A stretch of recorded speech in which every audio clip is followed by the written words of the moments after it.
مرضی ساڈا تے کوئی زور نہیں، آقا تیری مرضی ساڈا تے کوئی زور نہیں، میری عقل بھی نہیں، میری شکل بھی نہیں، مینوں یار مناؤن دا ڈھنگ بھی نہیں، میری عقل بھی نہیں، میری شکل بھی نہیں، مینوں یار مناؤن دا ڈھنگ بھی نہیں، میرا عشق بھی رومی ورگا نہیں، میرا عشق بھی رومی ورگا نہیں، میری جامی ورگی ٹور نہیں، پر مینوں شوق مدینے جاون دا، میرے دل وچ حسرت ہور نہیں، آقا تیری مرضی ساڈا تے کوئی زور نہیں، میرا عشق یہ کہنا ہے حوصلہ رکھ، آقا دا بلاوا آوے گا، میرا عشق یہ کہنا ہے حوصلہ رکھ، آقا دی زیارت ہوے گی، بھر کی کریے بے صبری دا، پر کی کریے بے صبری دا، میرے دل وچوں جاندا چور نہیں، مینوں شوق مدینے جاون دا، میرے دل وچ حسرت ہور نہیں، آقا تیری مرضی ساڈا تے کوئی زور نہیں، تیرے ذکر دے چرچے فرشاں تے، تیرے عشق دے چرچے عرشاں تے، کوئی ایسی جان نہیں جس جاتے، کوئی ایسی جان نہیں جس جاتے، میرے آقا تیرا شور نہیں، مینوں شوق مدینے جاون دا، میرے دل وچ حسرت ہور نہیں، آقا تیری مرضی ساڈا تے کوئی زور نہیں۔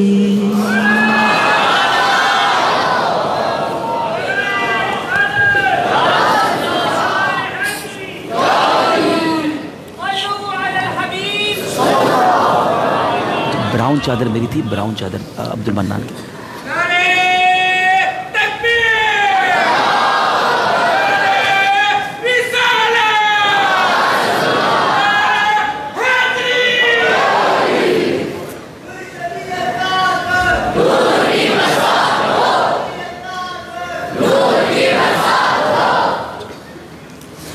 صلو علی الحبیب صلی اللہ تعالی علی محمد صلی اللہ علیہ وسلم.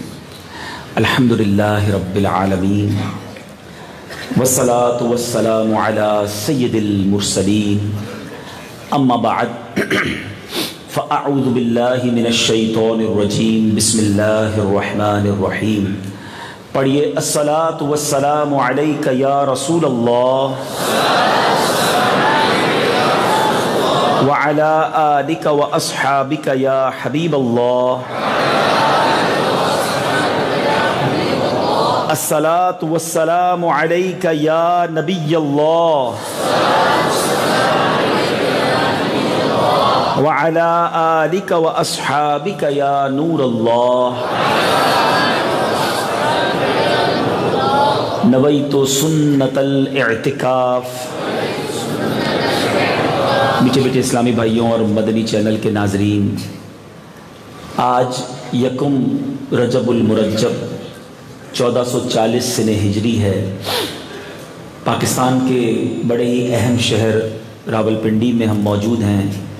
بہت ہی شاندار مسجد جامعۃ المدینہ احسن المدارس میں ایک عظیم الشان سنت و برے اجتماع کا سلسلہ جاری ہے. اور آج کے اجتماع کی ایک خاص بات یہ بھی ہے کہ دعوت اسلامی کے بڑے ہی پیارے شعبے مدرسۃ المدینہ کے کم و بیش 360 مدنی منوں کی آج تقسیم اسناد ہے. یہ وہ خوش نصیب مدنی منع ہیں کہ جو حافظ قرآن بن چکے ہیں، جن کے سینوں کے اندر حفظ قرآن، اللہ کا کلام گویا جن کے سینوں میں محفوظ ہوا ہے. بہت زیادہ مبارکباد کے مستحق ہیں یہ مدنی منع، ان کے والدین، ان کے گھر والے، کہ اللہ نے آج آپ کو یہ دن دیکھنا نصیب کیا. اور سچ بتاؤں ہم بھی بڑے خوش نصیب ہیں. ہم کو آج پتہ ہے کتنی ساری نعمتیں مل گئی ہیں. آج ہم اللہ کی رحمت سے ہمیں رجب کا مہینہ مل گیا ہے. اللہ کا مہینہ، رجب کا مہینہ، اللہ کا مہینہ. اور پھر رجب کی پہلی رات، سبحان اللہ، یہ کوئی عام رات نہیں ہے. مدنی چینل کے ناظرین اور اے احسن المدارس میں جمع ہونے والے ہزاروں عاشقان رسول، غور سے سنیے گا. رجب کی پہلی رات یہ بڑی سگنیفیکنٹ، بڑی کمال کی، بڑی بابرکت رات ہے. احادیث میں جہاں پورے رجب کے فضائل بیان ہوئے، وہاں خاص طور پر رجب کی پہلی رات کے بارے میں اور فرمودات ملے اور فرامین ملے. سبحان اللہ. سنیے اور ایمان تازہ کیجئے کہ اللہ کے حبیب صلی اللہ تعالیٰ علیہ وسلم ہمیں کیا فرما رہے ہیں. اللہ کے حبیب علیہ السلام نے گویا ہمیں اور ہماری رہنمائی فرمائی کہ 5 راتیں ایسی ہیں جس میں دعا رد نہیں کی جاتی. دعا یعنی گویا لوٹائی نہیں جاتی، دعا قبول ہو جاتی ہے. ان میں فرمایا پہلی کون سی رات ہے؟ رجب کی پہلی رات. ہائے ہائے، کتنے خوش نصیب ہیں کہ آج دعا قبول ہونے کی رات، ابتدائے رجب میں ہم اللہ کے گھر میں جمع ہو گئے ہیں. اور مجھے اللہ کی رحمت سے بہت امید ہے، کیونکہ یہ جو مدنی منع ہیں نا، جن کو جو قرآن یاد کر چکے ہیں، بتایا اور بھی کئی مدنی منع آئے ہیں جو قرآن پڑھتے ہیں. ایسی بھی روایتیں ملتی ہیں، علماء موجود ہیں کہ جب اللہ تعالیٰ زمین والوں پر عذاب کا ارادہ فرماتا ہے، روایتوں کا مضمون ہے جب زمین والوں کے گناہوں کی وجہ سے ان پر عذاب کا ارادہ فرماتا ہے، تو جب بچوں کو قرآن پڑھتے دیکھتا ہے تو اللہ زمین والوں پر عذاب کو روک لیتا ہے. یہ بچے جو رب کا کلام پڑھنے والے ہی یہ بڑے مبارک ہیں. ایک تو ایسے بچوں کے ساتھ ہم بیٹھے ہیں. اللہ کی رحمت سے بڑی امید ہے کہ آج کی رات ہم گناہ گاروں پر بھی کرم ہو جائے گا. آج سکون سے بیٹھنا ہے. سارے اسلامی بھائیوں نے اجتماع میں بیان میں بھی شرکت کریں، تقسیم اسناد میں بھی شرکت کریں، اور انشاءاللہ جب اجتماع کے اختتام پر دعا ہوگی تو اتنے ہزاروں ہاتھ اٹھیں گے. بچے بھی ہمارے ساتھ ہوں گے، ان کے قاری صاحبان بھی ساتھ ہوں گے، ان کی زبانوں نے قرآن پڑھا ہے وہ ہمارے ساتھ ہوں گے، علماء ہمارے ساتھ ہوں گے. نہ جانے کس کی آمین کے صدقے کس کا بیڑا پار ہو جائے گا. تو آج جم کے بیٹھنا ہے. بلکہ میں گزارش کروں گا جو کھڑے ہوئے ہیں نا وہ بیٹھ جائیں. تھک جائیں گے آپ، کتنی دیر کھڑے رہیں گے. جہاں جگہ ملے بیٹھ جائیں. اسکرینز بھی لگی ہوئی ہیں، آپ کو نظر آ جائے گا. نظر نہیں آئے گا تو آواز آ جائے گی. بیٹھیں گے تو سکون سے سن سکیں گے، ورنہ تھک جائیں گے تو آپ کی توجہ جو ہے وہ بڑھتی رہے گی. تو 5 راتوں میں سے باقی راتیں بھی سن لیجئے. ایک تو ہم نے سن لیا رجب کی پہلی رات، دوسری شعبان کی 15ویں رات، یعنی اگلا مہینہ پھر وہ رات آئے گی جس کو ہم شب برات بھی کہتے ہیں۔ تیسری فرمایا شب جمعہ، سبحان اللہ، ہر جمعرات اور جمعے کے درمیان جو رات آتی ہے نا، ہر ہفتے بھی ایک رات مجھے اور آپ کو ملتی ہے جس میں دعا رد نہیں ہوتی ہے، ویکلی، ایوری تھرسڈے نائٹ۔ اب اللہ کی رحمت دیکھو اور دعوت اسلامی کا احسان دیکھو، ہمیں تو دعا کرنا آتی نہیں، لیکن دعوت اسلامی والوں نے کمال یہ کر دیا کہ ہر جمعرات ہی دعوت اسلامی کا ہفتہ وار اجتماع ہوتا ہے۔ دنیا میں کم و بیش 2000 کے قریب مقامات پر دعوت اسلامی کا ہفتہ وار اجتماع ہوتا ہے، لاکھوں عاشقان رسول جمع ہوتے ہیں، نہ معلوم کس کی آمین کے صدقے کس کا بیڑا پار ہو جایا کرے، تو ہر جمعرات اجتماع میں جایا کریں۔ نمبر 4، آقا علیہ الصلوۃ والسلام نے فرمایا عید الفطر کی چاند رات، یعنی جب صبح عید الفطر ہو نا، رمضان کی جو چاند نظر آتا ہے اور پھر صبح عید ہوتی ہے، یہ والی جو رات ہے اس کو لیلۃ الجائزہ بھی کہا گیا، اور یہ رات بھی دعاؤں کی قبولیت کی رات ہے۔ اچھا غور کریں نا، تو ہر مہینے رات ملے گی ہمیں، رجب کی پہلی رات، شعبان کی 15ویں رات، اور رمضان کی آخری رات جو عید کی رات ہوگی۔ کنٹینیو 3 مہینے میں یہ 3 راتیں آئیں گی، تو انشاءاللہ ساری راتوں میں عبادت کریں گے نا انشاءاللہ۔ اب آ جائیں 5ویں کون سی رات ہے؟ نبی پاک نے فرمایا عید الاضحیٰ، یعنی ذوالحجہ کی 10ویں رات، جب صبح بقرہ عید ہو تو وہ رات بھی خاص عبادت کی رات ہے، دعاؤں کی قبولیت کی رات ہے۔ اللہ ان راتوں میں ہمیں خوب عبادت کرنے کی توفیق عطا فرمائے۔ میں یہ بھی چاہوں گا کہ تمام اسلامی بھائی کچھ اچھی نیتیں بھی کر لیتے ہیں، کہ نبی پاک علیہ الصلوۃ والسلام کا فرمان ہے نیت المؤمن خیر من عملی، مومن کی نیت اس کے عمل سے بہتر ہوتی ہے۔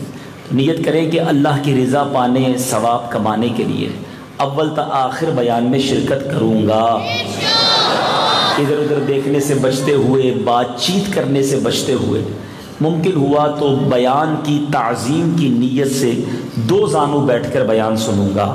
تو آپ میں سے جن کے لیے پاسبل ہو وہ 2 زانو بیٹھ جائیں، جیسے آپ تحیات میں بیٹھتے ہیں نا، پھر تھک جائیں تو جیسے چاہیں بیٹھ جائیں۔ اور ایک اور نیت بھی کر لیں کہ انشاءاللہ موبائل فون کے استعمال سے بچ کر بیان سنوں گا۔ آپ نے بہت سارے کلپ بنا لیے، اب موبائل جیب میں رکھ لیں، یہ ریکارڈ بھی ہو رہا ہے، سوشل میڈیا پہ لائیو بھی ہو رہا ہے، جس کو بعد میں دیکھنا ہوگا وہ سوشل میڈیا پہ جا کے دیکھ لے گا، چینل پر یہ آن ایئر ہوگا انشاءاللہ۔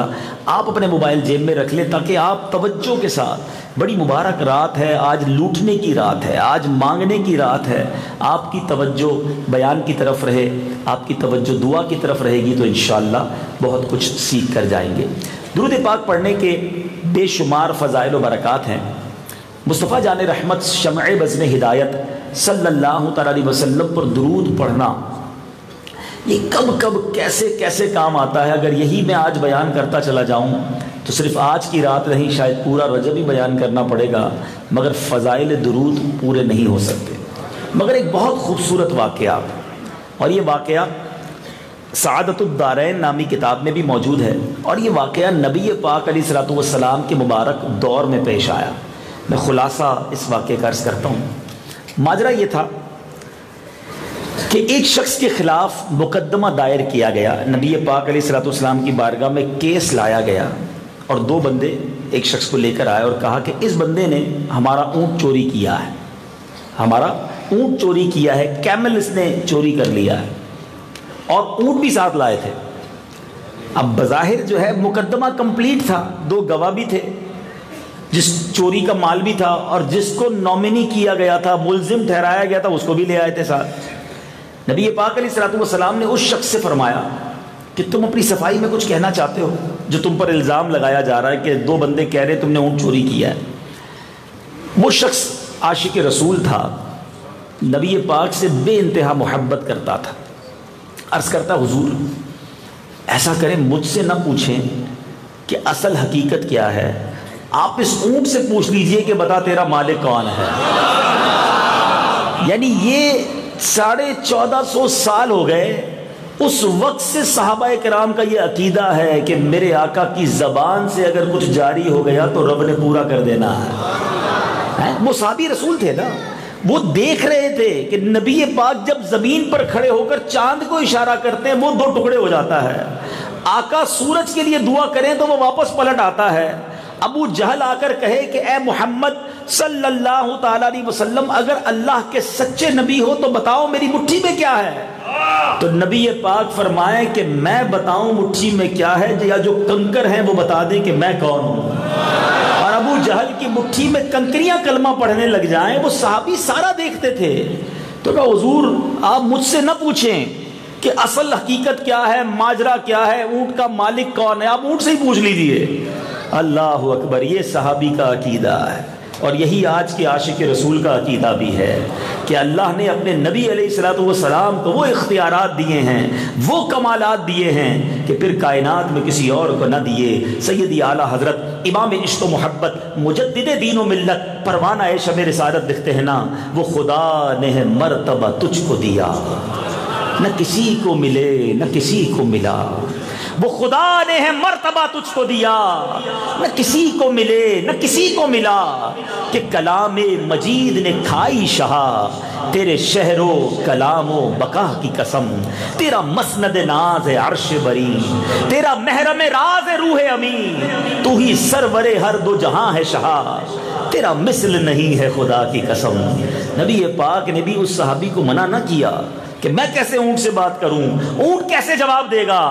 اللہ کے نبی علیہ الصلوۃ والسلام نے کوسچن کیا، سوال کیا کہ بتا تیرا مالک کون ہے. اللہ اکبر. تاریخ میں اونٹ نے جب بھی بات کی تھی اپنی حیوانی زبان میں بات کی تھی. اس قدرت کا نظارہ اس زمانے کے لوگوں نے دیکھا کہ اونٹ انسانی زبان میں بات کرتا ہے. کہتا ہے یا رسول اللہ پہلے تو گواہی دیتا ہوں اب اللہ کے رسول ہیں. اور پھر کہتا ہے حضور یہ دونوں جھوٹے ہیں، جس کو پکڑ کر لائے ہیں یہی میرا مالک ہے. اللہ اکبر. آپ سوچئے پاسا ہی پلٹ گیا نا، سارا کیس ہی چینج ہو گیا. اللہ کے نبی علیہ الصلوۃ والسلام نے اس شخص کو بری کرتے ہوئے، الزام سے بری کرتے ہوئے بڑا پیارا ارشاد فرمایا. فرماتے بتا تیرا ایسا کون سا نیک عمل ہے جس کی وجہ سے تم اتنی بڑی رسوائی سے بچ گئے. کیونکہ پہلے کے دور میں تو چور کے ہاتھ کاٹے جاتے تھے نا. اگر ہاتھ کٹ جاتا تو پھر تو سارے زمانے میں چور کے نام سے مشہور ہو جانا تھا. تو نبی پاک نے فرمایا کہ اتنی بڑی ذلت سے تم بچ گئے، تیرا ایسا کون سا نیک عمل ہے.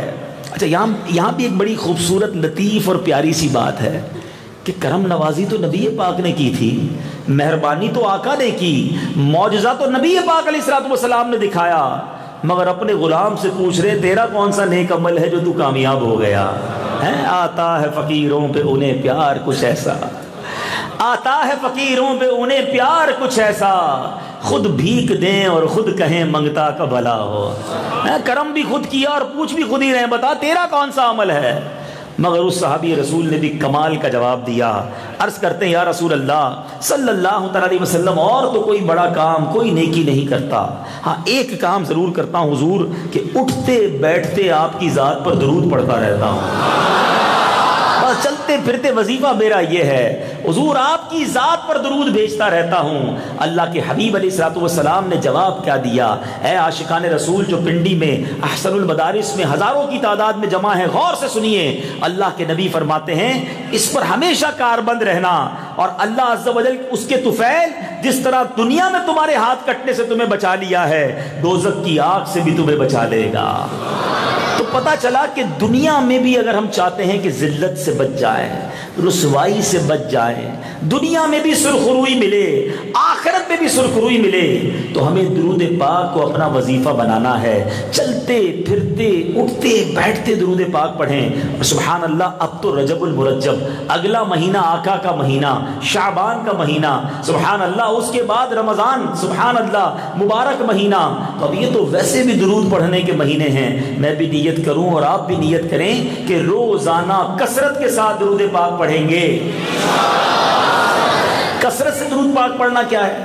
علماء کہتے ہیں جو کم از کم 313 مرتبہ درود پاک پڑھ لے روزانہ تو وہ کثرت کے ساتھ درود پاک پڑھنے والوں میں شامل ہو جاتا ہے. ٹھیک ہے، تو 313 بار درود پڑھنے میں زیادہ ٹائم نہیں لگتا. الصلاۃ والسلام علیک یا رسول اللہ صلی اللہ علیہ وسلم یا رسول اللہ، یہ پڑھیں تو 15-20 منٹس 15-20 منٹ میں پورا ہو جاتا ہے. تو انشاءاللہ نیت کرتے ہیں روزانہ پڑھیں گے انشاءاللہ.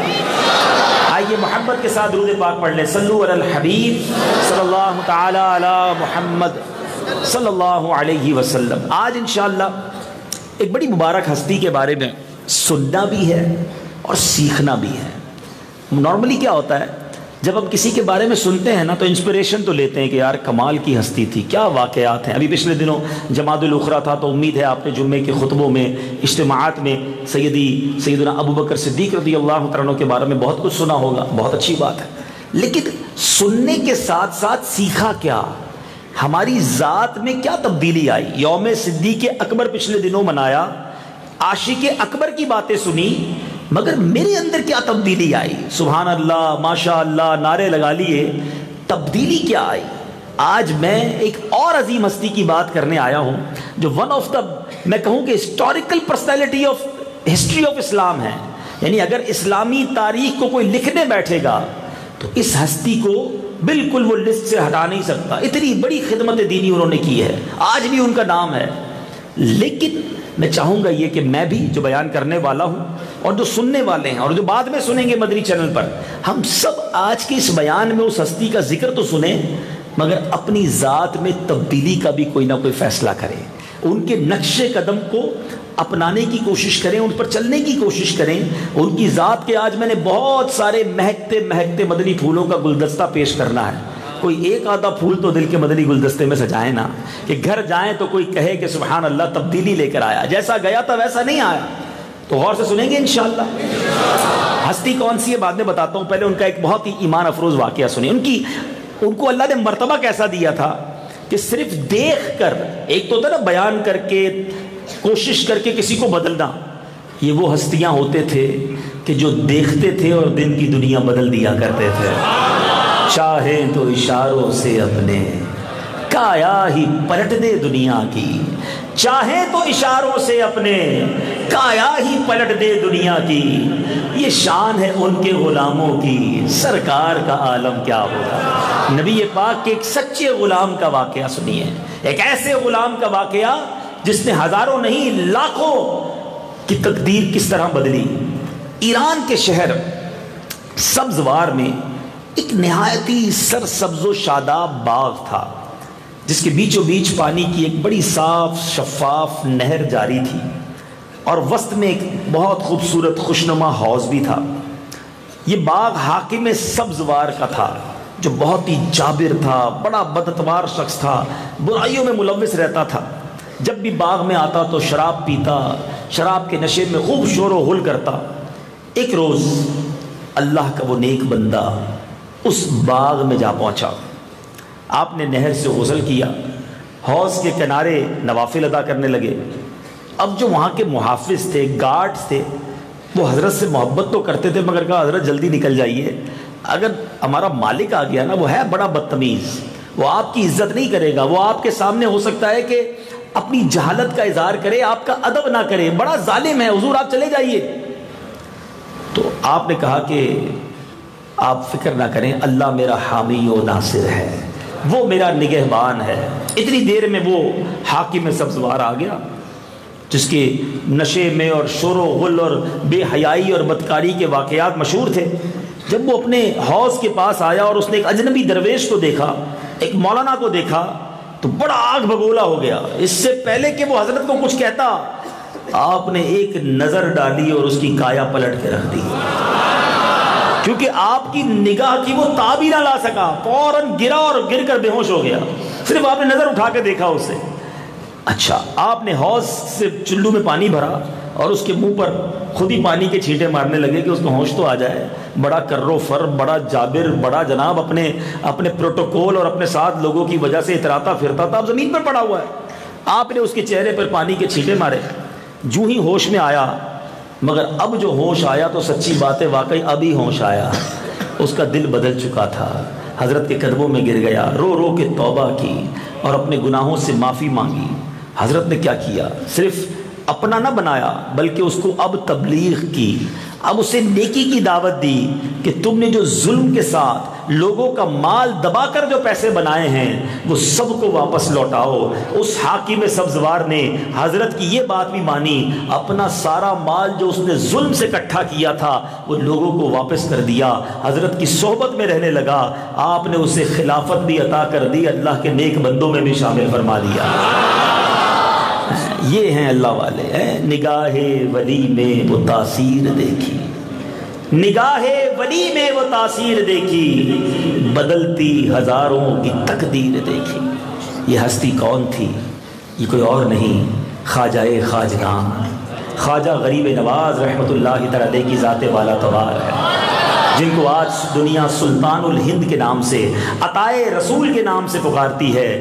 اللہ اکبر. میرے خواجہ نے تو ایسے ایسے کام کیے کہ گویا جب خواجہ خواجگان ہندوستان گئے نا, سارا ہندوستان آپ کے خلاف ہو گیا تھا, مگر میرے خواجہ کو اللہ تبارک و تعالیٰ نے ایسی ہمت, ایسی طاقت عطا فرمائی کہ تقریباً 90 لاکھ غیر مسلموں نے خواجہ خواجگان کے ہاتھ پر کلمہ پڑھ کر اسلام قبول کیا.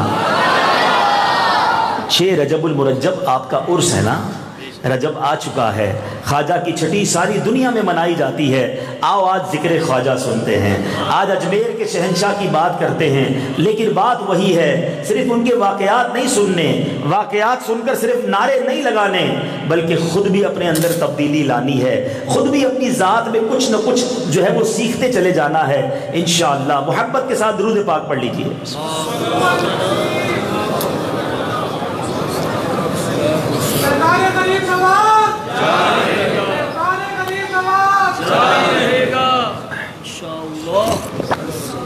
سبحان اللہ.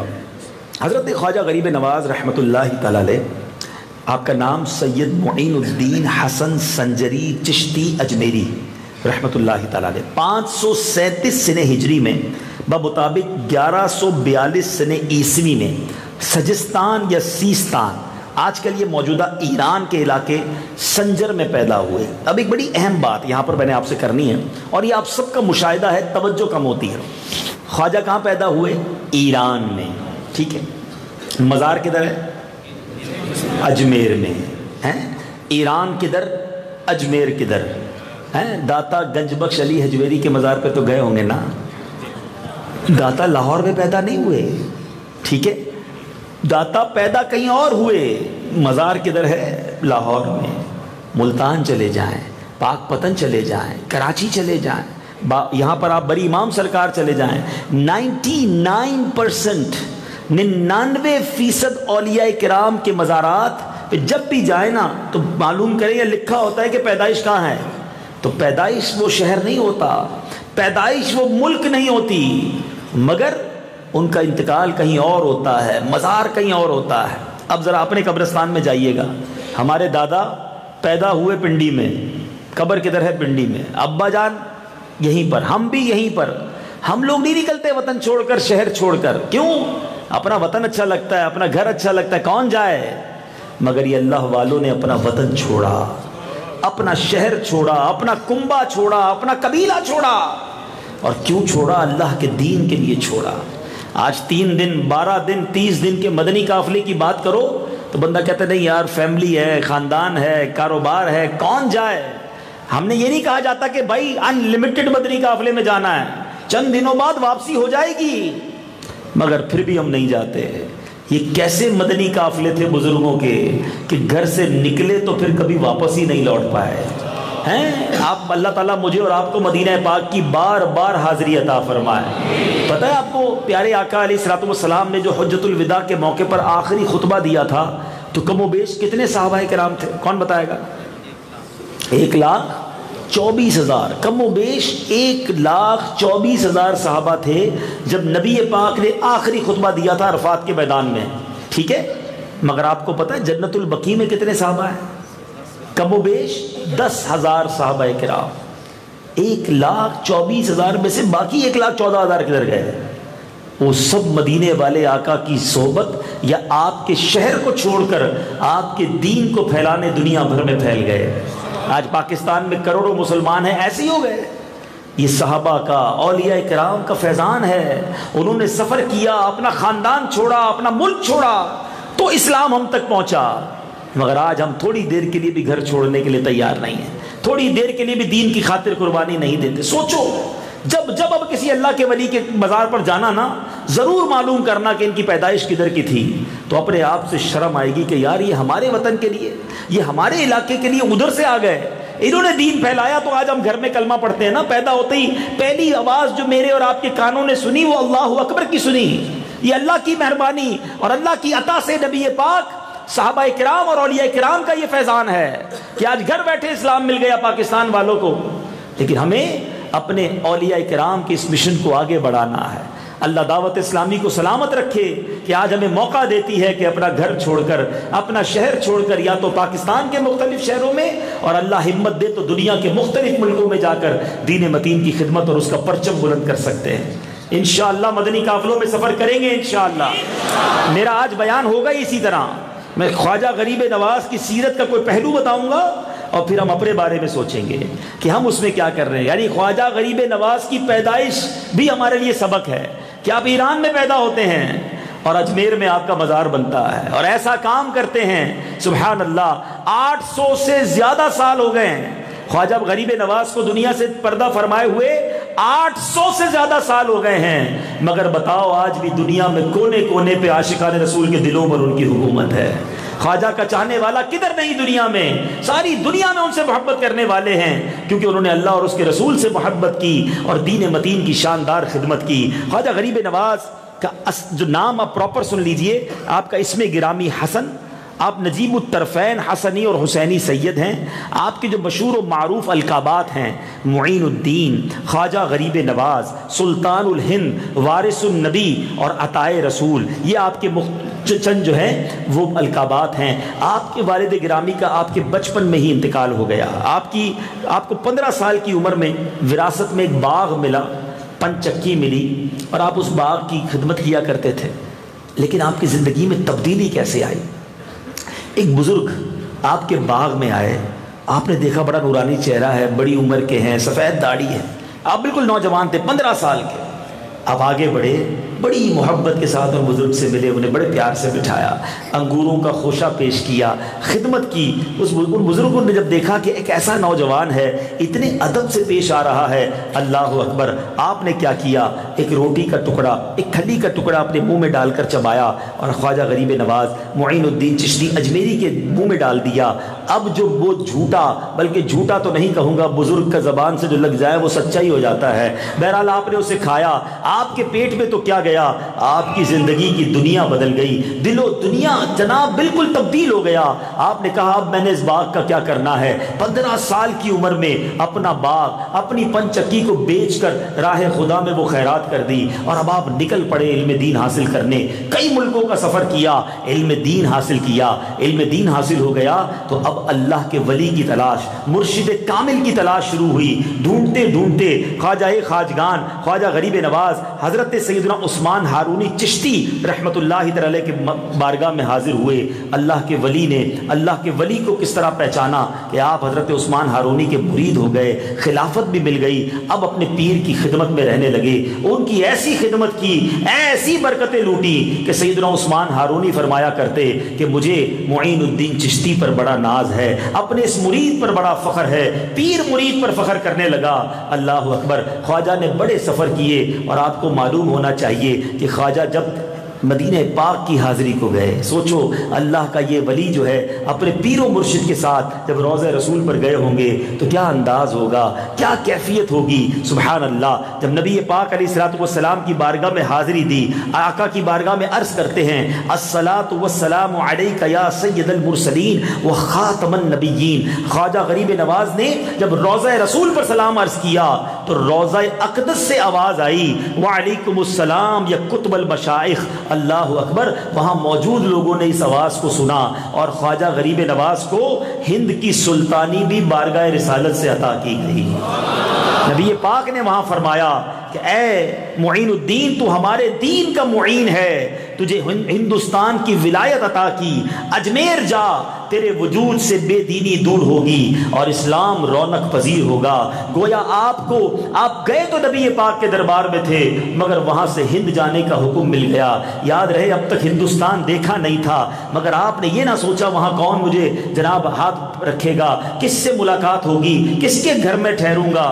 پیارے آقا کا حکم مل گیا، دین کی ترویج و اشاعت کے لیے آپ نے وہاں سے سفر اختیار کیا، اور ہمارے لیے ایک بڑی خوش آئین اور جس کو کہتے ہیں نا کہ دل میں خوشی داخل کرنے والی بات ہے کہ جہاں خواجہ معین الدین چشتی اجمیری نے بڑے بڑے ملکوں کا سفر کیا، سمرقند بھی گئے، بخارا بھی گئے، بغداد معلیٰ بھی گئے، غوث اعظم سے بھی ملاقات کی، مگر خواجہ معین الدین چشتی جب لاہور آتے ہیں، اللہ اکبر، داتا گنج بخش علی حجویری کے روضے پر آتے ہیں، ایک دن نہیں، 2 دن نہیں، ایک روایت کے مطابق 40 دن تک خواجہ معین الدین چشتی داتا حضور کے قدموں میں رہتے ہیں، وہاں مراقبہ کرتے ہیں، برکتیں لیتے ہیں۔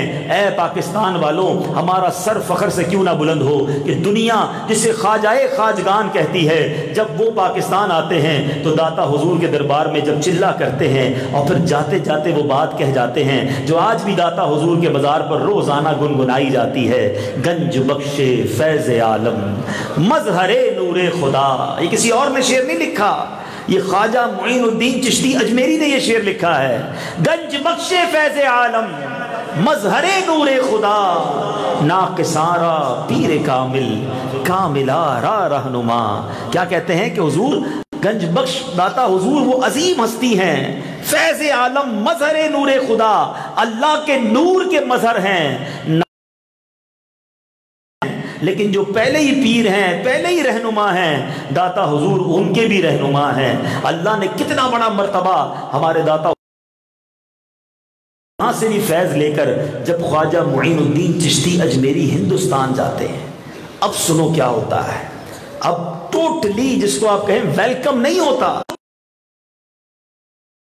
آپ کے خلاف زبردست ظلم و ستم شروع ہو جاتا ہے، کیونکہ آپ نے اللہ وحدہ لا شریک اولیاء کرام کے طریقے پر چلنے کا موقع دیا ہے۔ میرے شیخ طریقت امیر اہل سنت فرماتے ہیں نا، پیارے مبلغ معمولی سی مشکل پہ تو گھبراتا ہے۔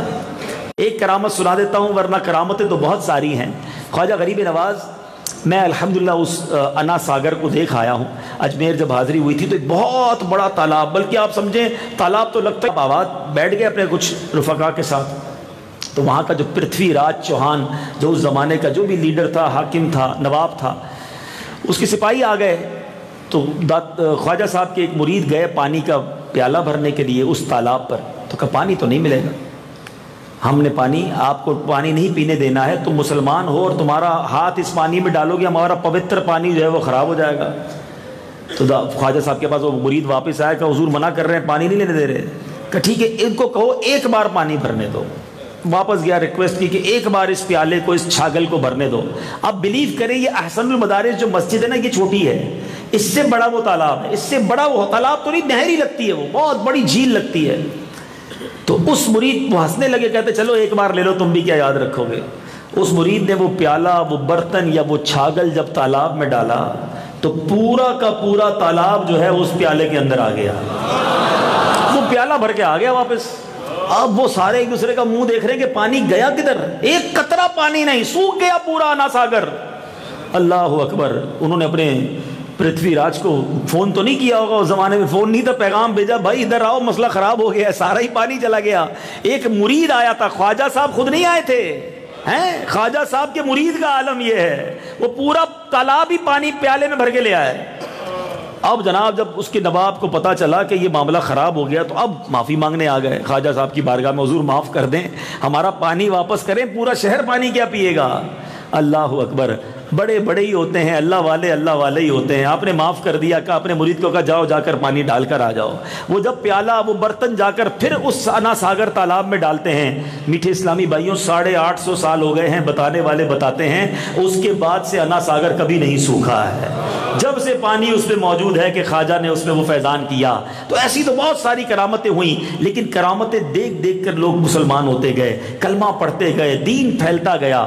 سیدی خواجہ غریب نواز کی کچھ عادتیں بیان کرنا چاہتا ہوں جس سے سیکھنا ہے مجھے اور آپ کو، ٹھیک ہے نا؟ ساری فیضان غریب نواز کے چاہنے والے ہیں، چھٹی شریف منانے والے ہیں۔ خواجہ غریب نواز کی ایک خوبصورت عادت، ساری رات عبادت الہی میں مصروف رہتے، حتیٰ کہ عشاء کے وضو سے نماز فجر ادا کرتے۔ تلاوت قرآن سے اتنا شغف تھا کہ دن میں 2 مرتبہ قرآن پاک ختم کیا کرتے، دوران سفر بھی قرآن پاک کی تلاوت جاری رہتی تھی۔ اے خواجہ کے چاہنے والوں، اولیاء کرام کو ماننے والوں بڑی نیازیں کھاتے ہو، بڑی نعرے لگاتے ہو، بڑی اچھی بات ہے، مگر کیا فقط اولیاء سے محبت یہی ہے کہ ہم نیاز پکا لیں، ہم نعرے لگا لیں، ان کا عرس منا لیں؟ خواجہ خواجگان عشاء کے وضو سے فجر ادا کرے اور اولیاء کا چاہنے والا نہ عشاء ادا کرے نہ فجر ادا کرے؟ یہ کیسی اولیاء کرام سے محبت ہے؟ وہ دن میں روزانہ 2 بار قرآن ختم کریں، اور آج ہماری اکثریت ایسی ہے جس کو قرآن صحیح پڑھنے ہی نہیں آتا، ختم کرنا تو دور کی بات ہے۔ ان چھوٹے بچوں کو دیکھو یار، 350 سے زیادہ مدنی منع حافظ قرآن بن گئے، اور ہم میں سے کئی وہ ہیں جن کے بال سفید ہو گئے، قرآن پڑھنا ابھی تک نہیں آیا۔ مجھے بتاؤ یہ زندگی کیسی زندگی ہے کہ قرآن پڑھنا ہی نہ سیکھا؟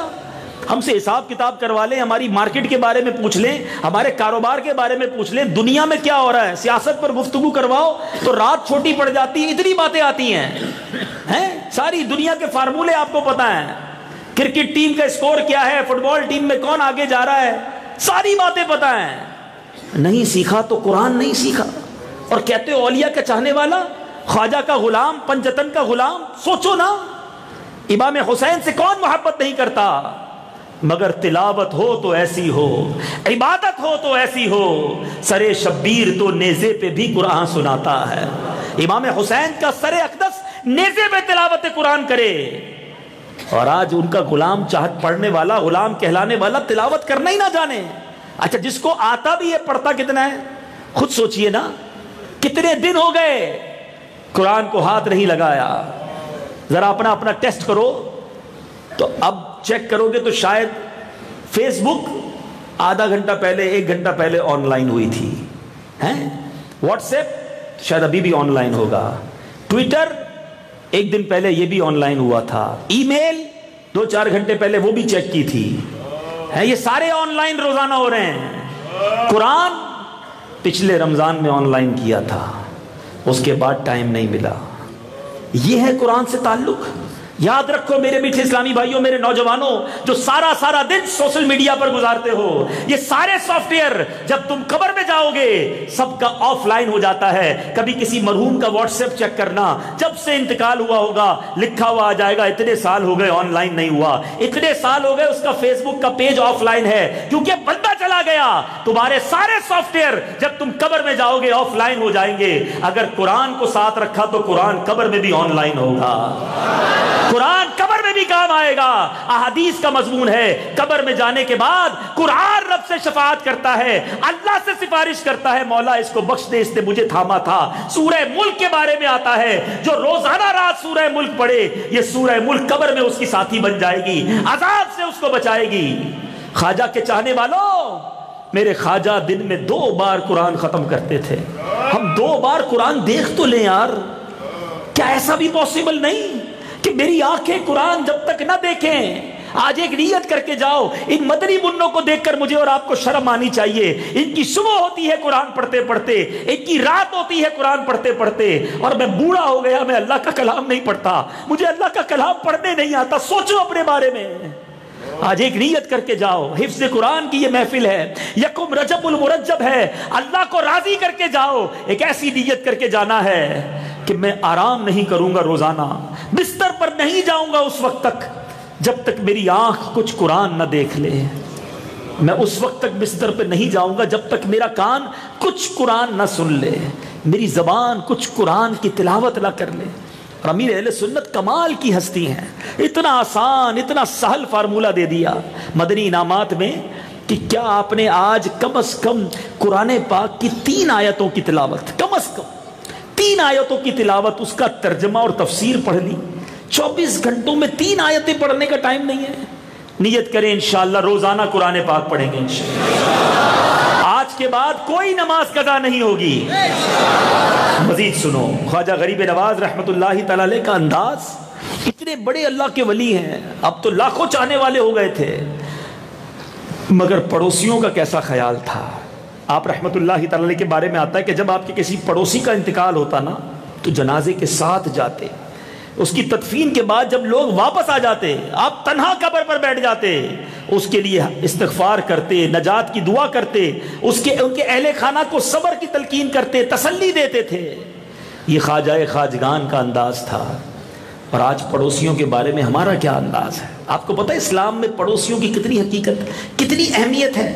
نبی پاک صلی اللہ علیہ وسلم فرماتے ہیں خیر الجیران عند اللہ خیر لجارہ، یعنی اللہ کے نزدیک سب سے بہترین پڑوسی وہ ہے جو اپنے پڑوسیوں کے لیے زیادہ بہتر ہو۔ سوچئے کہ آج ہمارے پڑوسی ہم سے راضی ہیں؟ شاید بہت سو کو تو پڑوسیوں کا نام بھی نہیں پتا ہوگا، پتہ نہیں پڑوس میں کون رہتا ہے۔ کبھی کبھی کوئی ملتا ہے کہتا ہے میں آپ کے پڑوس میں رہتا ہوں، اچھا آپ بھی رہتے ہیں؟ کئی سال ہو گئے چہرہ ہی نہیں دیکھا، پتہ ہی نہیں ہے۔ اور نہ جانے کتنے پڑوسی ہم سے تکلیف میں ہوں گے۔ پڑوسی ناراض، اس کا رب ناراض، یاد رکھیے گا۔ ایک عورت کے بارے میں نبی پاک علیہ الصلوۃ والسلام سے عرض کی گئی، خلاصہ حدیث ہے کہ حضور ایک عورت ہے بہت صدقہ و خیرات کرتی ہے، نفلی روزے بھی رکھتی ہے، مگر اس کے پڑوسی اس سے بڑے ناراض ہیں، بڑے تکلیف میں ہیں۔ اللہ کے حبیب علیہ الصلوۃ والسلام نے فرمایا وہ جہنمی ہے۔ عرض کیا کہ حضور ایک اور عورت ہے زیادہ صدقہ و خیرات نہیں کرتی، نفلی نمازیں بھی زیادہ نہیں پڑھتی، مگر پڑوسیوں کا بڑا خیال رکھتی ہے، پڑوسی راضی ہیں۔ نبی پاک نے فرمایا وہ جنتی ہے۔ سوچئے، میں اور آپ سوچیں کہ ہمارے پڑوسی ہم سے راضی ہیں کہ نہیں؟ کہیں ایسا نہ ہو کہ پڑوسی ناراض ہو اس لیے رب ناراض ہو جائے۔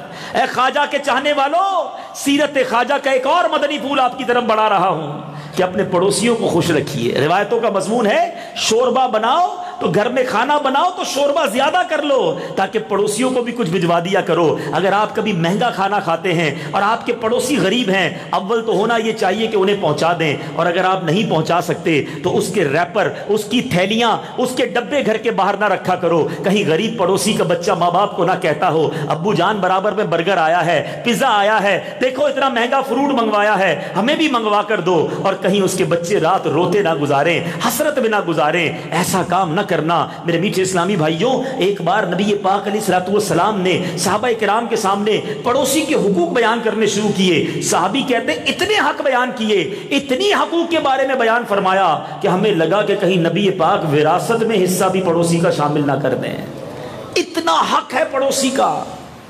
چلے آج بیان میں آئے ہیں نا، ذرا غور کر لے میرے دائیں کون رہتا ہے، بائیں کچھ گھر کون سے ہیں، چلے جائیں ان کے گھر پہ ہیں۔ کبھی ہمیں پتہ نہیں چلتا، ہماری گاڑی کبھی ایسی پارک کر دیتے ہیں، اسکوٹر ایسی پارک کرتے ہیں کہ ہمارا دروازہ کھلا رہے پڑوسی کا بند ہو جائے، کچرے کی تھیلی اٹھا کر پڑوسی کے آگے ڈال دینی ہے۔ ہمارے بچے ہم رات کو اتنا شور کرتے ہوں گے، بڑی آواز سے ٹی وی یا ریڈیو یا پتہ نہیں کیا کیا چلاتے ہیں، برابر والے کو نیند نہیں آ رہی ہوتی۔ ضروری نہیں ہے کہ وہ ہر بات پر آپ سے شکایت کرے، لیکن اگر وہ تکلیف میں ہے، وہ اللہ کی بارگاہ میں آپ جواب دیں ہیں، تو خدا را اپنے پڑوسیوں کو راضی کیجئے۔ اور سوچئے اسلام کتنا پیارا مذہب ہے۔ ارے آپ مسلمان پڑوسی کی بات کرتے ہیں، ہمارے اسلاف تو وہ تھے کہ جن کا کافر پڑوسی ہوتا تھا نا، غیر مسلم، وہ ان کے حسن اخلاق کی وجہ سے مسلمان ہو جایا کرتے تھے۔ حضرت مالک بن دینار کا واقعہ آپ نے سنا ہوگا نا۔ آپ کا ایک پڑوسی تھا جو مجوسی تھا، آگ کی پوجا کرتا تھا۔ اس نے کیا کیا، ڈیلیبریٹلی، جانتے بوجھتے ایک پرنالہ بنایا اور روزانہ اپنے گھر سے گندگی حضرت مالک بن دینار کے گھر میں پھینکتا تھا، ڈیلیبریٹلی، جانتے بوجھتے، تنگ کرنے کے لیے۔ ایک دن، 2 دن، 3 دن، کوئی لڑائی نہیں، کوئی ریٹیلیشن نہیں، کوئی جواب نہیں۔ اس کو خود ہی فکر ہو گئی کہ یار یہ کیا، برابر میں مسلمان کے مولانا صاحب بڑے عالم رہتے ہیں، جھگڑا ہی نہیں کرتے۔ ایک دن وہ خود ہی پہنچ گیا، دروازہ کھٹکھٹایا، کہتا حضور میں روز آپ کے گھر میں گندگی پھینکتا ہوں، آپ کو برا نہیں لگتا، آپ کو غصہ نہیں آتا؟ کہ غصہ تو آتا ہے۔ پھر کہ ہمارے قرآن نے سکھایا ہے اور احادیث سے ہمیں یہ مضمون ملا ہے کہ اللہ معاف کرنے والوں کو پسند کرتا ہے، میں تمہیں معاف کر دیا کرتا ہوں، غصے پر صبر کرتا ہوں۔ اللہ اکبر۔ وہ آتش پرست پتہ ہے کیا کہتا ہے، حضور یہ میں نے جو گندگی پھینکی ہے نا، اس کو بعد میں دھوئیے گا، پہلے میرے دل کی گندگی کو دھوئیے، کلمہ پڑھائیے اور مسلمان کر دیجئے۔ سچ بتاؤ، سچ بتاؤ، میرے اور آپ کے پڑوس میں کوئی غیر مسلم رہتا ہو، ہمارے انداز سے، ہمارے ساتھ رہنے کی وجہ سے کیا وہ مسلمان ہوگا؟ ہمارے تو اپنے مسلمان بھائی پریشان ہیں ہماری وجہ سے۔ ایسا نہ کرو، مسلمان کا خیر خواہ ہوتا ہے۔ اے غریب نواز کے چاہنے والوں، سیرت غریب نواز سے یہ مدنی پھول لے کر جاؤ کہ اب انشاءاللہ پڑوسیوں کے حقوق ادا کریں گے انشاءاللہ۔ سبحان اللہ۔ اور آگے چلتے ہیں، آپ کے بارے میں حضرت خواجہ قطب الدین بختیار کاکی رحمۃ اللہ تعالی علیہ فرماتے ہیں کہ میں اپنے پیر و مرشد خواجہ غریب نواز کی صحبت میں رہا، کئی برس تک ان کی خدمت میں رہا، مگر کبھی آپ کی زبان سے کسی کا راز فاش ہوتے ہوئے نہیں دیکھا۔ اور آپ نے کبھی کسی مسلمان کا بھید نہیں کھولا. اب بتائیے آج ہمارا کیا حال ہے؟ آج بس پتا چل جائے کسی طریقے سے کسی کا ایپ پتا چلے اور فوراً میسج، فوراً فون، واٹس ایپ، پتا چلا اس کے گھر میں یہ مسئلہ ہو گیا ہے، ہاں اس کی بچی کے ساتھ، ہاں اسی کا کاروبار خراب ہو گیا، وہ بدنام ہو گیا. توبہ توبہ توبہ توبہ، یہ مسلمان ہوتا ہے؟ آؤ میں بتاتا ہوں ہمارا اسلام کیا کہتا ہے. نبی پاک علیہ الصلوۃ والسلام کی احادیث کیا کہتی ہیں. اللہ کے حبیب علیہ الصلوۃ والسلام نے ارشاد فرمایا جو اپنے بھائی کی پردہ پوشی کرے گا اللہ قیامت کے دن اس کی پردہ پوشی کرے گا، اور جو اپنے بھائی کے راز کھولے گا اللہ اس کا راز ظاہر کر دے گا، یہاں تک کہ وہ اپنے گھر میں بھی رسوا ہو جائے گا. اے لوگوں کے عیب ڈھونڈنے والوں، فوراً پتا چل جائے، بس کسی طرح بدنام ہو جائے، کسی طرح اس کی بات دوسروں تک پہنچ جائے، تحقیق کرنے کا بھی ٹائم نہیں ہے، میسج آیا اور فارورڈ بڑے مزے لے کر. اللہ غنی، کیا ہو گیا ہے؟ مسلمان عیبوں کو ڈھکنے والا ہے. یاد رکھو جو کسی کے عیب کھولتا ہے ان قریب اس کے عیب بھی کھل جائیں گے. اور اب سوچئے میرے اور آپ کے جو عیب ہیں اگر وہ کھل گئے، جو ہم نے اکیلے میں غلطیاں کی ہوئی ہیں اگر وہ لوگوں کو پتہ چل گئی تو ہمیں تو کوئی منہ نہیں لگائے گا. اللہ نے ان عیبوں پر پردہ ڈالا ہوا ہے اور تم لوگوں کے عیب کھولنے بیٹھے ہو. بالخصوص میری بہنیں اگر لائیو یہ بیان سن رہی ہیں یا بعد میں مدنی چینل پر سنیں، ان میں بڑی عادت ہوتی ہے فلاں کی بیٹی، فلاں کی بہو، فلاں کا گھر. ارے دنیا میں ہمارے عیب تھوڑے ہیں جو دوسروں کے عیب تلاش کر رہے. سنو میرے آقا علیہ الصلوۃ والسلام کیا فرماتے ہیں، جو شخص کسی مسلمان کی دنیاوی مصیبت دور کرے گا اللہ قیامت میں اس کی مصیبت دور فرمائے گا، اور جو کسی مسلمان کے عیب چھپائے گا اللہ دنیا اور آخرت میں اس کے عیوب چھپائے گا. اور اللہ عز و جل اس وقت تک بندے کی مدد کرتا رہتا ہے جب تک وہ اپنے مسلمان بھائی کی مدد کرتا رہتا ہے. آؤ آج کے بعد نیت کر لیں کسی کا عیب پتہ بھی چل گیا تو کسی کو نہیں بتائیں گے. بالکل ڈھک دو، بالکل چھپا دو، اور اللہ سے دعا بھی کرو یا اللہ اس کا عیب تو مجھے پتا چل گیا، مالک کرم کیجیے میرے عیب کسی کو پتا نہ چلے. اے اللہ میں اس عیب کو آگے نہیں پہنچا رہا مگر اے ستار تو میرے عیبوں کو چھپائے رکھنا. اگر میرے عیب کھل گئے تو میں منہ دکھانے جیسا نہ رہوں گا. کس دیتا دلیری سے لوگ دوسروں کے عیب اچھالتے ہیں، تباہ ہو جائیں گے. بالخصوص جو اخبار والے ہیں، جو میڈیا والے ہیں، جو اس طرح کا کام کرنے والے. اگر ادھر میرا کوئی صحافی بھائی بیٹھا ہے، اپنے اخبار کے لیے تم نہیں جیتے، تم اپنی آخرت کے لیے جیو. اللہ کو کیا منہ دکھاؤ گے جو لوگوں کے عیبوں کی تلاش میں ہی رہتے ہیں اور بغیر تحقیق کیے جناب دنیا بھر میں چلا دیتے ہیں. پتہ چل بھی جائے، کنفرم بھی ہو جائے تو کیا شرعی طور پر آپ کے پاس اجازت موجود ہے کہ آپ کسی ایک مسلمان کے گھر کا عیب دنیا بھر کو بتائیں گے؟ سوچئے کہیں ایسا نہ ہو کہ ہمارے ساتھ بھی یہ موقع آ جائے. اللہ ہماری عزتوں کو سلامت رکھے، ہمیں زوال نعمت سے بچائے. باتیں تو بہت ساری ہیں خواجہ غریب نواز کے حوالے سے، بس آخر میں آپ کا ایک کمال کا قول واقعی سنہرے حروف سے لکھے جانے کے قابل ہے. بہت پیارے پیارے اقوال ہیں مگر خواجہ غریب نواز کا ایک قول سنیے گا. خواجہ فرماتے ہیں جو خدا کا دوست ہوتا ہے نا، جو اللہ کا دوست ہوتا ہے اس میں 3 خوبیاں ہوتی ہیں. اور آج انشاءاللہ ہم سب نے اس کو یاد بھی کرنا ہے، میں نے آپ کو یاد کرانا ہے، ٹھیک ہے یہ قول، اور انشاءاللہ عمل بھی کریں گے، ٹھیک ہے.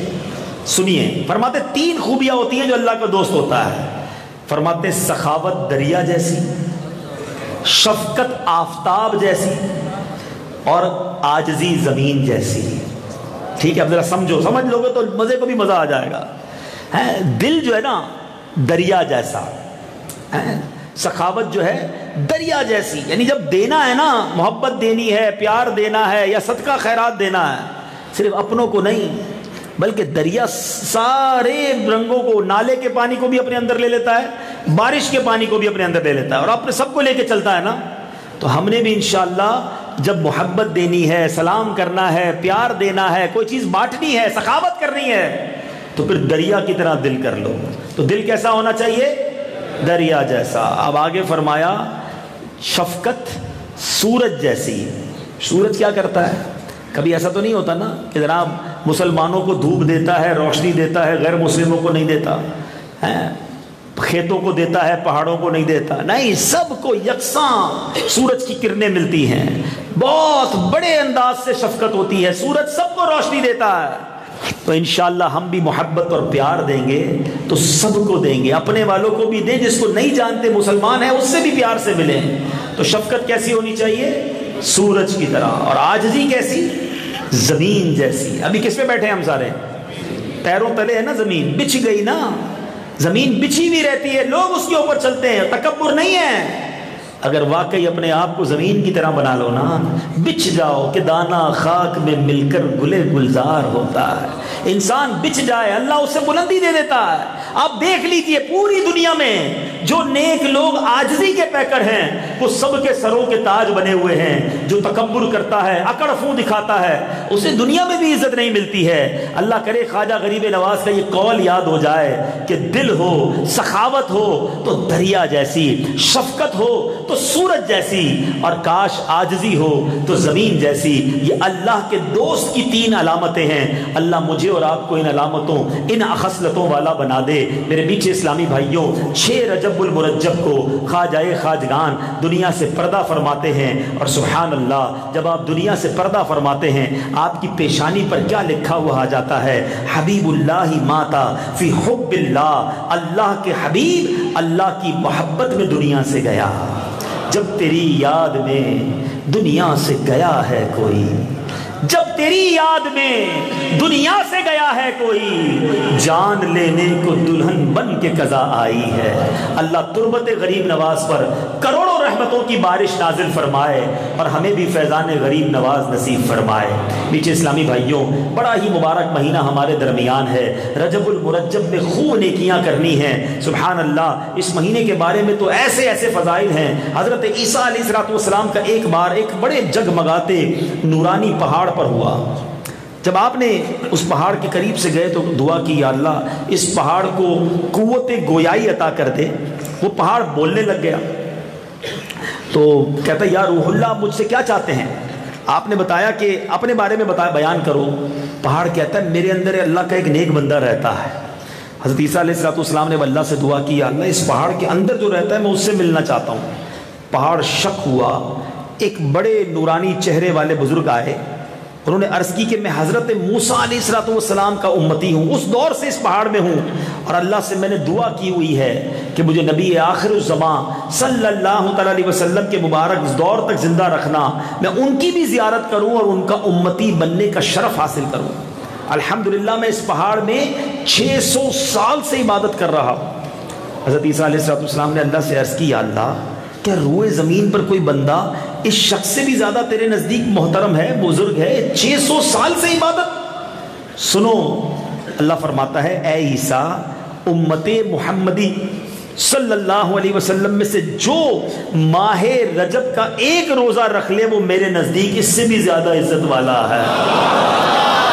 ہم پر مہربانی کتنی ہے! اللہ کے حبیب علیہ السلام کی برکت سے وہ 600 سال پہاڑ میں عبادت کی، اور آقا کا امتی رجب کا ایک روزہ رکھ لے اس کی عبادتوں سے آگے بڑھ جاتا ہے۔ سبحان اللہ، آج رجب کی پہلی رات اور کل رجب کا پہلا دن ہے۔ روایتوں کا مضمون ہے جو رجب کا پہلا روزہ رکھتا ہے پہلے دن کا 3 سال کا کفارہ ہے، دوسرا روزہ 2 سال کا کفارہ ہے، تیسرا روزہ 1 سال کا کفارہ ہے، اور پھر ہر رجب کا روزہ 1 ماہ کا کفارہ ہے۔ جس سے بن سکے، پاسبل ہو، پورے رجب کے روزے رکھیں، شعبان کے روزے رکھیں۔ نہیں رکھ سکتے تو کم از کم پہلے دوسرے تیسرے دن یعنی کل سے 3 روزے رکھ لیں، جمعرات جمعہ رکھ لیا کرنا کم از کم، اور 27 رجب وہ جو 27ویں شب ہے نا، شب معراج، وہ رات ضائع نہیں کرنی ہے۔ نبی پاک کی معراج کی رات ہے، جو اس رات عبادت کرے اور 27 رجب کا روزہ رکھے، سبحان اللہ، اس کے بارے میں آتا ہے کہ گویا اس نے 100 سال کے روزے رکھے، 100 برس کی شب بیداری کی۔ تو آپ نے 27 رجب کی رات بھی انشاءاللہ اجتماع میں گزاریں گے اور 27 رجب کا روزہ بھی رکھیں گے۔ اب رجب میں ایک کام کرنا ہے آپ نے، آخری بات، بیان کو اختتام کی طرف لے جا رہا ہوں، اور کمال کی بات ہے۔ حضرت عبداللہ ابن زبیر رضی اللہ عنہ سے روایت ہے، جو ماہ رجب میں کسی مسلمان کی پریشانی دور کرے، اللہ عز و جل اس کو جنت میں ایک ایسا محل عطا فرمائے گا جو حد نظر تک وسیع ہوگا۔ اور جملہ سنو، اتنا خوبصورت ہے جملہ، تم رجب کا اکرام کرو، رجب کی عزت کرو، اللہ تمہارا 1000 کرامتوں کے ساتھ اکرام فرمائے گا۔ تو یہ مہینہ گناہ کرنے کے لیے نہیں ہے. اب بس اگر مسجد سے ناتا دور ہو گیا تھا, ٹوٹ گیا تھا, عبادت سے دور ہو گئے تھے, بس اب آ جائیے, کمال ہو گیا کہ پہلی رجب کو اجتماع مل گیا ہمیں, تو اب ٹرننگ پوائنٹ بن جائے. اب رجب, شعبان, رمضان بس اللہ کی عبادت میں گزریں. علامہ صفوری کمال کی بات لکھتے ہیں نا کہ رجب بیج بونے کا مہینہ ہے, شعبان ان بیجوں پر پانی ڈالنے کا مہینہ ہے, اور رمضان فصل کاٹنے کا مہینہ ہے. فرمایا جو رجب میں عبادت کا بیج نہیں بوتا, شعبان میں ان بیجوں پر آنسوؤں سے آبیاری نہیں کرتا, تو رمضان میں رحمت کی فصل کیسے کاٹے گا؟ تو آ جاؤ میرے میٹھے اسلامی بھائیوں, بہت ہو گیا, بڑے گناہ ہو گئے, بڑی خطائیں ہو گئی, آج پکی سچی توبہ کر کے جانا ہے. پتہ ہے رجب کے 3 حرف ہیں نا, را, جیم اور با. اس کا معنی پتہ ہے کیا ہے؟ علماء کہتے ہیں را سے مراد ہے اللہ کی رحمت, جیم سے مراد ہے بندے کے جرم, با سے مراد ہے بر یعنی بھلائی. گویا اعلان کیا جا رہا ہے کہ میرے بندے کے جرموں کو میری رحمت اور بھلائی کے درمیان کر دو, میں اس کی بخشش فرما دوں گا. تو یہ رحمت الہی کا اعلان ہے. پھر بھی ہم دور بھاگیں, پھر بھی ہم مسجدوں کی طرف نہ آئیں. خوب عبادت کریں, روزے رکھیں, توبہ کریں, اور کسی پریشان کو ڈھونڈ لو. جیسے آپ نے سنا نا, جنت میں محل ملے گا جو رجب میں کسی کی پریشانی دور کرے. غور کرو, آپ کے ملازمین میں سے, آپ کے پڑوسیوں میں سے, آپ کے رشتہ داروں میں سے, آپ کے دوستوں میں سے کوئی غریب پریشان تو نہیں؟ ہر بندہ کہتا نہیں ہے میں پریشان ہوں, بتاتا بھی نہیں اور بتانا چاہیے بھی نہیں. کسی کا احسان کیوں اٹھائیں, کسی کو حالات کیوں بتائیں؟ تم ہی سے مانگیں گے تم ہی دو گے, تمہارے در سے ہی لو لگی ہے. لیکن ہمیں جنت میں گھر چاہیے نا, تو ڈھونڈو کہ کوئی پریشان ہے تو میں اس کی پریشانی دور کروں. اور بعض لوگ سمجھتے ہیں پریشانی پیسوں سے ہی دور ہوتی ہے, یہ بھی آپ کی غلط فہمی ہے. ہر پریشانی پیسوں سے دور نہیں ہوتی. اگر پیسے پریشانی دور کر دیتے ہوتے تو کوئی امیر پریشانی نہ ہوتا نا, خرچ کرتا پریشانی دور کر لیتا. نہیں, پیسہ ہی سولوشن نہیں ہے. کچھ لوگوں کو صرف حوصلہ چاہیے ہوتا ہے, ہمت دلانا ہوتا ہے. پیار سے 2 بول میٹھے بول لیجئے, اس کو کہیے میں تمہارے ساتھ ہوں, کوئی کام ہو تو مجھے بتانا, گھبرانا نہیں, میں تمہارا بھائی ہوں. ارے بعض اوقات چند جملے مرہم کا کام کر دیتے ہیں. اعلیٰ حضرت لکھتے ہیں نا, شربت نہ دیں کرے بات لطف سے. شربت نہیں بھی دینا, میٹھی بات تو کر لو یار. شربت نہ دیں کرے بات لطف سے, یہ شہد ہو تو پھر کسے پرواہ شکر کی ہے. لیکن مسئلہ یہ ہے کہ میٹھا بولنا بھی نہیں آتا ہے, مسکرا کر ہمت دلانا بھی نہیں آتا ہے. جو مال سے مدد کر سکتا ہے وہ مال سے مدد کرے. کیا خوبصورت حدیث ہے. میں دعا کرتا ہوں آپ کے لیے بھی میرے لیے بھی, اللہ ہمیں ان لوگوں میں شامل فرما دے. اللہ کے حبیب فرماتے کچھ لوگ ایسے ہیں دنیا میں, سنو, جنہیں اللہ نے لوگوں کی حاجتیں پوری کرنے کے لیے پیدا فرمایا ہے. ہائے ہائے ہائے, کیسے لوگ ہوں گے یار. اور ہیں واقعی نظر آتے ہیں, ہم بیرون ملک بھی جاتے ہیں نا, کچھ لوگوں کا کام ہی یہ ہوتا ہے, لوگ ان کو فون کرتے ہیں میں پھنس گیا ہوں, پریشان ہوں, یہ اب میں آیا, میں ابھی حاضر, لبیک. وہ کھڑے رہتے ہیں لوگوں کے لیے, مزہ آ جاتا ہے ان کی سیرت کو دیکھ کر. بظاہر کوئی بڑے عالم دین یا بہت بڑا اس کو نام نہیں ہوتا, مگر ان کا دھندا کام ہی ایک ہوتا ہے, لوگوں کی مدد کر رہے ہوتے ہیں. حدیث سنو, اللہ کے حبیب فرماتے ہیں کچھ لوگ دنیا میں ایسے ہیں جنہیں اللہ نے پیدا ہی لوگوں کی حاجتیں پوری کرنے کے لیے فرمایا ہے. لوگ حاجت کے وقت ان سے رجوع کرتے ہیں, یہی وہ لوگ ہیں جو قیامت کے دن اللہ کے عذاب سے محفوظ ہوں گے. تو مدد کرنے کا موقع ملے نا تو پیچھے نہیں ہٹنا چاہیے. اللہ نے جو دیا ہے اس سے کوشش کریں. اور رجب کے مہینے میں اگر مثال دیتا ہوں, ماشاءاللہ ہزاروں اسلامی بھائی ہیں, سب نیت کر لیں کہ کسی ایک مسلمان کی مدد کروں گا تو ہزاروں لوگوں کا بھلا ہو جائے گا. اور مجھے اگر چینل پہ لوگ سن رہے ہیں, آپ سب بھی نیت کر لیں, کوئی ایک رشتہ دار ڈھونڈ لو, کوئی ایک پڑوسی ڈھونڈ لو, کوئی ایک ملازم یا دوست ڈھونڈ لو, اگر وہ پریشان ہے تم مدد کر سکتے ہو تو مدد کر دو. اس نیت سے مدد کرو کہ یا اللہ میں اس کی مدد کر رہا ہوں, تو قیامت کے دن میری مدد کرنا, مجھے محشر کی سختیوں سے بچا کر جنت میں داخل کر دینا, بیڑا پار ہو جائے گا. اللہ مجھے اور آپ کو مسلمانوں کا خیر خواہ بنا دے. رجب کے مہینے کی خوب برکتیں لوٹنا نصیب فرمائے. اس مہینے میں ہم سب کو گناہوں سے محفوظ فرمائے. میرے میٹھے اسلامی بھائیوں, یہ ہے آپ کی دعوت اسلامی جو ہمیں اس انداز میں ہماری آخرت کی یاد دلاتی ہے, فیضان اولیاء عطا کرتی ہے. دعوت اسلامی کا اگر میں تعارف کروانا بھی چاہوں تو میں سمجھتا ہوں آج کا اجتماع شاندار تعارف ہے. کہاں ہم نے یہ منظر دیکھا کہ 360 کے قریب تو ماشاءاللہ حافظ قرآن آج ہوں گے جن کو اسناد دی جائیں گی. میں آپ کو ایک بات بتاؤں, آپ کو پتہ ہے دعوت اسلامی کے مدارس کتنے ہیں؟ پنڈی میں، اسلام آباد میں تو آپ دیکھتے ہوں گے، جبھی تو 360 حافظ قرآن بنے ہیں۔ میری معلومات کے مطابق دعوت اسلامی کے اس وقت 3800 کے قریب مدرسۃ المدینہ موجود ہیں۔ 3800 اسٹوڈنٹ نہیں، مدرسے ہیں، جس میں کم و بیش 1,25,000 طلباء مدنی منع مدنی منیاں قرآن پاک کی مفت تعلیم حاصل کر رہے ہیں۔ 1.25 لاکھ بچوں کو مفت پڑھانا، ہزاروں ہزار تو ٹیچر ہیں اس میں۔ اچھا فائدہ کیا ہوا بھائی؟ اتنے سارا آپ کے مدرسے، اتنا خرچہ، اس کا فائدہ بتائیے۔ چلیں جناب فائدہ سن لیجئے۔ اب تک دعوت اسلامی کے ان مدرسوں سے اس بار کے اگر حافظ قرآن ملا لیے جائیں تو 80,000 حافظ قرآن بن چکے ہیں۔ 80,000 حافظ قرآن دعوت اسلامی اس امت کو دے چکی ہے۔ یعنی اگر ہم صرف اپنے دعوت اسلامی والے حافظ قرآن جمع کریں نا تو ہمیں کوئی بہت بڑا میدان چاہیے گا۔ صرف حافظ آ سکتا ہے، غیر حافظ کو انٹری نہیں ہے، پھر بھی 80,000 لوگ آ جائیں گے۔ تو یہ بتانا یہ چاہ رہا ہوں کہ اتنی بڑی قرآن کی خدمت، اور یہ دعوت اسلامی کا ایک شعبہ ہے، پوری دعوت اسلامی نہیں ہے۔ یعنی اگر دعوت اسلامی کے 105 کے قریب شعبہ جات ہیں تو ان 105 میں سے ایک شعبے کی کارکردگی یہ ہے کہ جو 80,000 حافظ قرآن بنا چکی ہے اور 2 لاکھ سے زیادہ بچوں نے قرآن پاک ناظرہ ختم کر لیا ہے۔ ٹھیک ہے، یہ تو ہو گیا مدرسۃ المدینہ۔ اب دعوت اسلامی کا ایک شعبہ ہے جامعۃ المدینہ، جس میں علماء بنائے جاتے ہیں۔ ماشاءاللہ آپ کو جان کر خوشی ہوگی کہ اس وقت دعوت اسلامی کے 600 سے زیادہ جامعۃ المدینہ موجود ہیں۔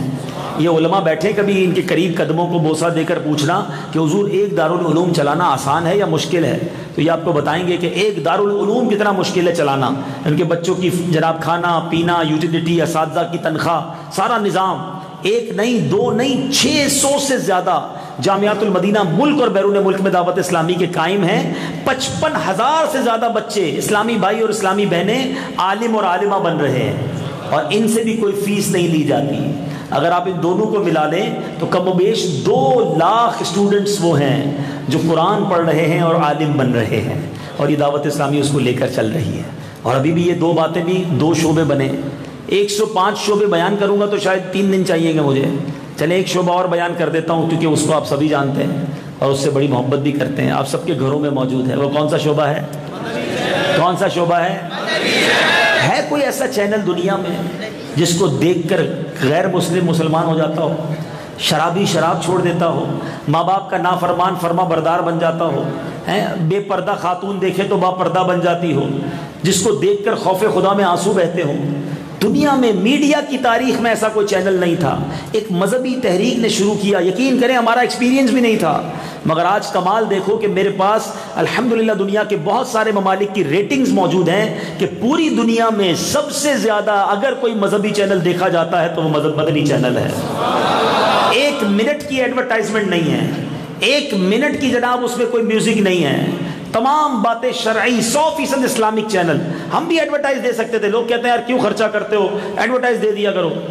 اگر ہم بھی ایڈورٹائز دیتے تو پھر آپ کبھی ریموٹ اٹھاتے، دیکھتے کوئی ایڈ آ رہی ہے تو آپ کسی اور چینل پہ چلے جاتے ہیں۔ ہم چاہتے ہیں کوئی 5 منٹ بھی مدنی چینل دیکھے، 5 منٹ میں بھی کوئی سنت سیکھ لے، کوئی دین کی بات سیکھ لے، کدھر ادھر نہ جائے، گناہوں والے چینل پر نہ جائے۔ مگر آپ جانتے ہیں کہ چینل چلانا کتنا بڑا خرچہ ہے۔ اور پھر ایک نہیں، اردو چینل شروع ہوا، انگریزی ملکوں سے ڈیمانڈ آئی کہ حضرت اردو سے کیا ہوگا، ہمارے بچے تو اردو جانتے نہیں، ہم پکڑ پکڑ کے بٹھاتے ہیں پھر بھی کھڑے ہو جاتے ہیں کہ ہمیں تو سمجھ نہیں آ رہا کیا ہو رہا ہے۔ الحمدللہ دنیا بھر میں پیغام پہنچانے کے لیے انگلش مدنی چینل شروع کیا۔ پھر بنگلہ دیش سے ڈیمانڈ آئی کہ ہماری قوم بھی دیکھنا چاہتی ہے مگر وہ اردو صحیح نہیں سمجھتے، بنگلہ چینل شروع کیا۔ اور آپ کو اب خوشخبری دینے والا ہوں کہ الحمدللہ ایک اور بالکل نیا چینل دعوت اسلامی شروع کرنے جا رہی ہے جو کہ مدنی منوں کا چینل ہوگا۔ کیونکہ اب کارٹون کے نام پر، بچوں کی گیمز کے نام پر، بچوں کے پروگرامز کے نام پر جس طرح بچوں کو برباد کیا جا رہا ہے، ان کے ذہنوں میں جس طرح کافروں کی رسمیں ڈالی جا رہی ہیں، باتیں ڈالی جا رہی ہیں، میں بول بھی نہیں پا رہا کیا کیا سکھایا جا رہا ہے۔ اگر اس کو روکنا ہے، اس کو بچانا ہے، اب یقین کریں ابھی مرکزی مجلس شورا کا مشورہ کل ہی ختم ہوا ہے اور اس میں بڑی زبردست یہ گفتگو ہوئی ہے کہ ان قریب دعوت اسلامی مدنی منوں کا الگ سیپریٹ چینل شروع کرے گی تاکہ بچے کچھ اور نہ دیکھیں تو اللہ رسول کی باتیں دیکھیں. اگر گیم دیکھنی ہے، کارٹون بھی دیکھنے ہیں، بچوں کی کہانیاں بھی دیکھنی ہیں تو وہ مذہبی ہوں. ایسا نہ ہو کہ پیٹر سنیما میں گیا ہے، بلکہ دیکھیں کہ غلام رسول مسجد میں گیا ہے، مکے کے طواف کو گیا ہے. تو انشاءاللہ یہ ساری باتیں دعوت اسلامی نے کرنی ہیں. مگر میں صرف آپ کو یہ بتاؤں کہ صرف بچوں کے مدنی چینل کی 6 سے 7 گھنٹے کی ٹرانسمیشن ہم شروع کرنے جا رہے ہیں، جس کے لیے ہمیں جو بجٹ دیا گیا ہے وہ تقریباً 10 کروڑ روپے سالانہ بجٹ ہے. اور اگر اس کو ہم 24 گھنٹے میں شفٹ کر دیں گے تو آپ اندازہ کر لیجئے. لیکن ایک طرف تو خرچہ بڑا ہے، خرچے کو سوچیں، یا امت کا جو حال برباد کیا جا رہا ہے اس کو سوچیں. اسکول نہیں تھا، اسکول اور کالجز کے ذریعے جو بے حیائی سکھائی جا رہی ہے، جو بچوں کو کس طرح دین سے دور کیا جا رہا ہے، مجبوراً ہمیں اس میدان میں آنا پڑا. آج دعوت اسلامی نے اپنا اسکول شروع کر دیا ہے. الحمدللہ ہم کالج اور یونیورسٹی شروع کرنے جا رہے ہیں. 100 سے زیادہ شعبہ جات ہیں. میں نے کہا نا میں بتاتا چلا جاؤں تو رات پوری بیت جائے گی. مگر میں عرض یہ کرنا چاہوں گا، اگر آپ دین کی خدمت کسی بھی شعبے میں کرنا چاہتے ہیں، آپ چاہتے ہیں قیدیوں کی اصلاح ہو، دعوت اسلامی جیلوں میں کام کر رہی ہے. آپ چاہتے ہیں جناب غریبوں کی مدد ہو، دعوت اسلامی ہزاروں اسلامی بھائیوں اسلامی بہنوں کا علاج کروا رہی ہے. آپ چاہتے ہیں لنگر کھلایا جائے، دعوت اسلامی ہزاروں عاشقان رسول کو روزانہ لنگر کھلا رہی ہے. لیکن صرف لنگر نہیں کھلا رہی، قرآن سکھا رہی ہے، سنتیں سکھا رہی ہے، ساتھ لنگر بھی کھلا رہی ہے. تو آپ اگر چاہتے ہیں کہ دین کی کسی بھی شعبے میں دین کی خدمت کرنا، اپنے مال کو خرچ کرنا چاہتے ہیں، رجب شعبان رمضان اس میں لوگ اپنی زکوٰۃ دیتے ہیں، عطیات دیتے ہیں، صدقات دیتے ہیں. دعوت اسلامی کھلی کتاب ہے، اتنا بڑا دین کا کام. اور یہ ساری باتیں تو میں نے آپ سے پاکستان کی ہیں. اب اگر میں آپ کو بیرون ملک لیے چلوں تو بہت وقت درکار ہے کہ نہ جانے کتنے عبادت گاہیں غیر مسلموں کی بدل کر دعوت اسلامی نے مسجدوں میں تبدیل کی ہے. کتنے شراب خانے خرید کر آج مسجدیں بنا دی، کتنے جوا خانے آج مسجدوں میں تبدیل ہو گئے. کس بڑی تعداد میں لوگ مسلمان ہو کر آج الحمدللہ دین متین کی خدمت کر رہے ہیں. میں ایسے لوگوں کو بھی جانتا ہوں جو غیر مسلم تو تھے مگر غیر مسلموں کے بھی دین پھیلانے والے تھے، اس دین کے عالم کہہ لیجیے انہیں، مگر الحمدللہ دعوت اسلامی کا پیغام پہنچا، مسلمان ہوئے، توبہ کی. اب وہاں کفر پھیلانے والے تھے، اب علم دین سیکھ کر درس نظامی کر کے عالم بنانے والے بن گئے. اسی ماحول نے ادنا کو اعلیٰ کر دیا، دیکھو اجالا ہی اجالا کر دیا دیکھو. اور یہ سفر ابھی جاری ہے، ابھی ہمیں بہت آگے تک جانا ہے. آؤ آپ سب دعوت اسلامی کے مدنی ماحول سے وابستہ ہو جاؤ. ہمیں آپ بھی چاہیے، آپ کا چندہ آپ کے تعاون بعد میں چاہیے، پہلے آپ چاہیے. آئیے دعوت اسلامی کے اجتماعات میں شرکت کریں، مدنی قافلوں میں سفر کریں، اپنی کوششوں سے دین کو پھیلائیں. خواجہ غریب نواز نے اپنا وطن چھوڑا تھا. آپ 3 دن 12 دن 30 دن کے مدنی قافلوں میں سفر کریں، اور جب صدقہ خیرات دینے کی باری آئے، جب زکوٰۃ دینے کا جی چاہے تو موقع دیکھنا کہ وہ کون سی تحریک ہے جو ساری دنیا میں دین کے پرچم کو، نبی پاک کے عشق کے پرچم کو بلند کر رہی ہے. اپنی دعوت اسلامی کا ساتھ دینا. آپ کے مرحومین اگر دنیا سے چلے گئے ہیں، جس کے ماں باپ نہیں ہیں، دادا دادی نانا نانی نہیں ہیں، اور اللہ نے نوازا ہے، آج رجب کی پہلی رات مشورہ دیتا ہوں، رابطہ کرو دعوت اسلامی سے اور ان کو کہو کہ بھائی ہم ایک مسجد بنانا چاہتے ہیں. اپنے مرحومین کو ایک تحفہ دو مسجد کا. حدیث پاک کا مضمون ہے، جو اللہ کے لیے مسجد بناتا ہے اللہ اس کے لیے جنت میں گھر بناتا ہے. میرے ماں باپ نے، ہمارے ماں باپ نے، ہمارے بڑوں نے ہمیں گھر دیا، ہمیں انگلی پکڑ کر چلنا سکھایا. اگر آج وہ قبر میں ہیں، ہم انہیں آج تحفہ دیں، انہیں جنت میں گھر کا تحفہ دیں، ان کے نام کی مسجد بنائیں. آپ کو جان کر خوشی ہوگی دعوت اسلامی سالانہ 600 سے زیادہ مسجدیں بنا رہی ہے. 600 سے زیادہ مسجد دعوت اسلامی بنا رہی ہے. تو آپ دعوت اسلامی کے ساتھ تعاون کریں. اللہ تعالی ہم سب کو اپنی دعوت اسلامی کے ساتھ بھرپور تعاون کرنے کی توفیق عطا فرمائے. آمین بجاہ النبی الامین صلی اللہ تعالی علیہ وسلم.